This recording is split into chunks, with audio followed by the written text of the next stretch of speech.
Hey there, I'm Ari from the Tech Buyers Guru, and I've got a really cool product here on the bench today for review.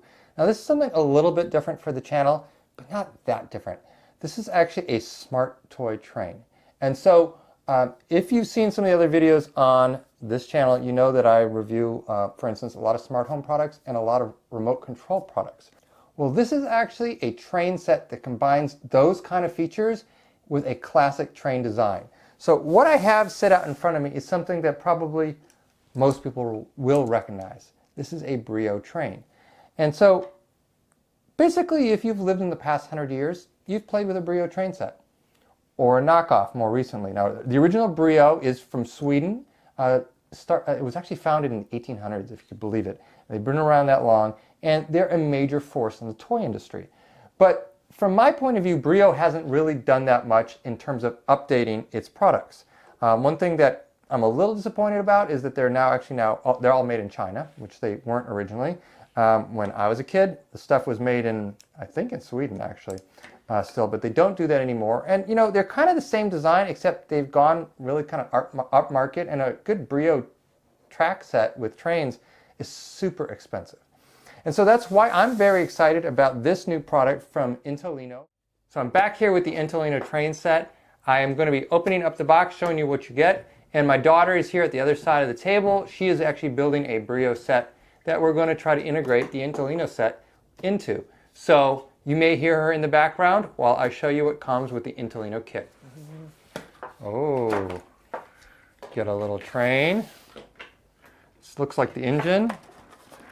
And then what they call the wagon. It seems like that's magnetic. Oh, cool. Okay. Hey, can you give me this train? Sure. Why don't you take the wagon to start? I'll give this one to you in a minute, okay? So, all right. Then we have a lot of pieces and actually stickers to decorate your train. Yeah, come here. Do you want to try to decorate your train? Yeah. Okay, we'll see. Just pick one color, okay? Okay. I guess this is the instruction set. I choose red. It's quite a lot to learn about this because you both have physical controls and then you also have smartphone controls. So let's see what else comes in. Now we'll open up the track set. Oh, sure. You want the other train? Okay. So here are the tracks. Okay, as with most train sets, you get curved pieces. Let's see how many curved pieces you get. It looks like they're only using one angle of curve. Yes, they don't have a tight curve. So you get 1, 2, 3, 4, 5, 6, 7, 8, 9, 10, 11, 12 of these pieces. I did it, Papa. Oh, good job. Now we need to do it on the other side. You get 4 straight pieces. You have 4, not sure what those are called in train set language. Forks in the train road. And then you get 40 control pieces. These are the control pieces, and I think the train set reads these colors and knows what to do. Let's see. So clearly green means the speed. You can have 3 levels of speed.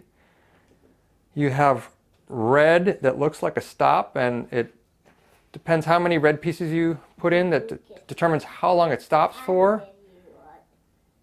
You know, none of this is meant to be kind of an international product. So there's not a lot written here in this quick guide here.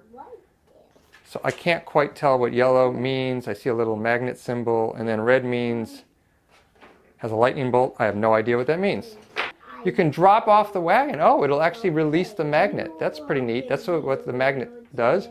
And then the lightning bolt is actually custom commands that you use the smartphone app for, which is a pretty advanced feature. I will hopefully get to that later in this review. After inspecting this train, I found a huge advantage of the Intelino train. It's that the wheels actually turn. It's got a neat little drivetrain there, and so the wheels are able to turn with the track. So one thing that's nice about this system is that the pieces snap together.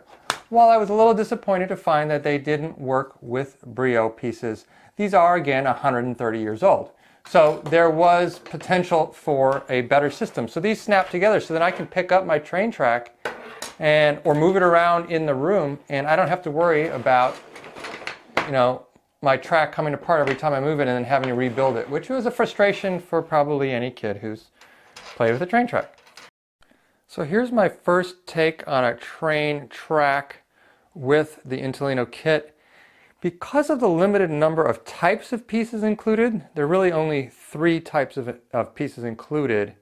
I couldn't do as many variations as I would have liked. You can see I've used all 4 of the diverters and created kind of 3 different paths up at the top of the track, and then it curves around down here. We're going to experiment to see how the trains run on this track. I found it was a little bit hard to build a track that had more than an oval, an oval shape, because of the fact that I didn't have multiple lengths of straight pieces. I only had these 2, this one length of straight piece, and I didn't have tighter curves. There's only one type of curve included with this kit. So you're going to be a little limited unless you buy additional pieces. And remember, while I had hoped I could use some of my Brio pieces, I cannot. I can use those Brio trains though, which I might do momentarily. All right, let's get the train on the track. So now we have it running. We had it running at full speed. Oh, now it detached. When it goes full speed, it actually can derail pretty easily. Here it goes. This is a reverse command over here, which is why it's reversing. I'm going to slow it down. Oops. There we go. This is the full speed command over here. Whoa! Now it may derail at full speed. The full speed isn't so good for it. Yep, there, derailed the caboose. So let's take that full speed off. 3 greens is a little bit too much unless it's going perfectly straight. So if you want to use the full speed, you're probably going to want it just on a straightaway and then have full speed at one end and slow it down at the other. Now it's pushing its caboose, which is not the right thing to do. Now it's going to slow down. Let me add another stop command. Where should the people get out? Where should the people get out? Over there? Over here? Over here. You want the people to get out over here? Yeah. Let me put a red command there, okay? Oops, we derailed again. It has a little bit of trouble. Okay.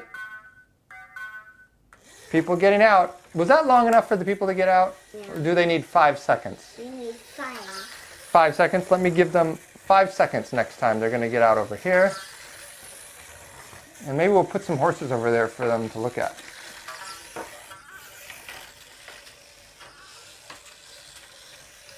Watch out! Uh-oh! Oh no! Oh boy.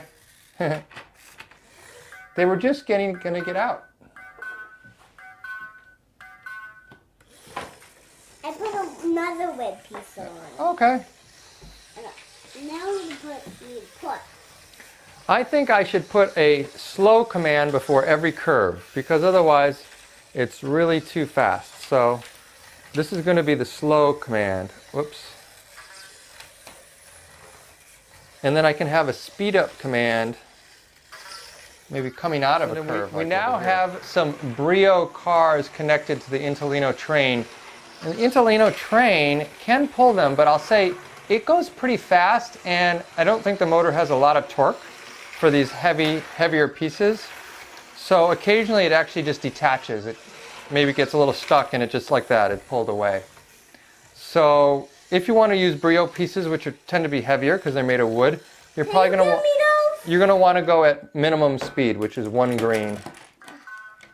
So I'm gonna just set the train to go at minimum speed here, because otherwise it just loses its wagons. Now I am in the meantime checking out the new app.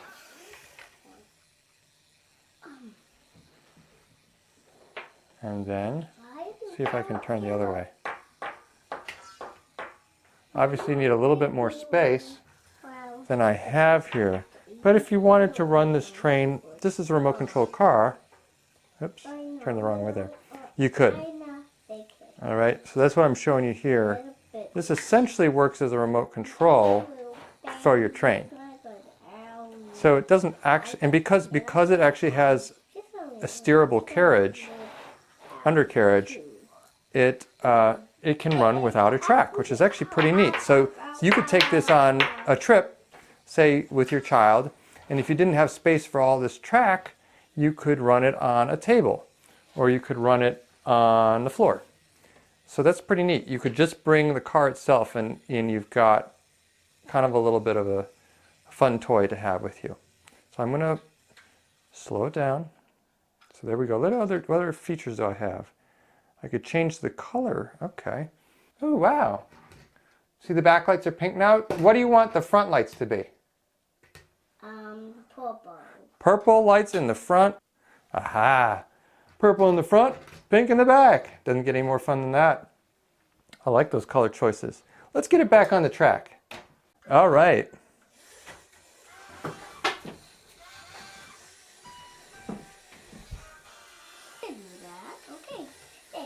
I'm taking full control of this train. We're going to go full speed. This is full speed. It's going so fast, I think it's going to fly off the track. 90 centimeters a second. Whoa. Whoa, it is so fast. I got to slow it down. You want me to slow it down? It's too fast. So I can honestly say we've had a lot of fun with this train. There is a little bit of a learning curve, but there's so many options that this gives you, from decorating your train with stickers to setting the colors of the lights to deciding how your train responds either via the snaps on the track or via the smartphone app, which I'm having a lot of fun with. And that smartphone app allows you to use the train without a track, which is really, really neat. If you're traveling with your kid and you just don't have space to bring the whole track, or you don't have space to set up a track, or you don't want to lose the pieces, that's the most important thing for any parent, of course, you can just bring your train engine and control it manually, like a remote control car, from your phone, which is really, really neat. So overall, I think this is a great toy. It retails for $100, and I think that's actually a pretty good value if you look at the competing train sets out there that have no smarts, that have been around for over 100 years. Now, the only disadvantage I see to it, in addition to this slightly steep learning curve, this is a little bit more complex than the wooden Brio set I have over here, is that it's not compatible with Brio. These tracks are not compatible, completely different tracks, but the trains are compatible. As you can see, this train's been running around pulling a Brio engine and a little Brio man the whole time I've been talking here. So there's a lot you can do with this. There's a little bit to learn, but even my 4-year-old here is having fun, even though she doesn't completely know what the snaps do. She knows that the train's going, and that's exciting for any kid. I'm hoping that Intelino will actually release more types of track, more different curvatures, different lengths of straight track, maybe some bridges. I know that this is a new product, probably is a new company, I'm not sure, but they're doing what they can, giving you kind of a one-stop shop with their $100 set, and hopefully they'll succeed and they'll get customers and they'll be able to offer you more pieces and more exploration and more customization for your kids as time goes on. And hopefully in 100 years from now, everyone will be running Intelino trains and saying, oh, how novel these little trains are. Okay, I'm Ari from the Tech Buyers Guru. I hope you enjoyed this review. If I were going to give this product a star rating, which is kind of tough for a kid's toy, I'd actually give it probably a 4 out of 5. I think it has a lot of potential once they build out their system. As it is right now, you've just got the one option. But I'm hoping there's going to be lots of options down the road, and then maybe I'll increase my score. Okay, until then, I'm Ari from Tech Buyers Guru. Please like and subscribe, and I will catch you next time.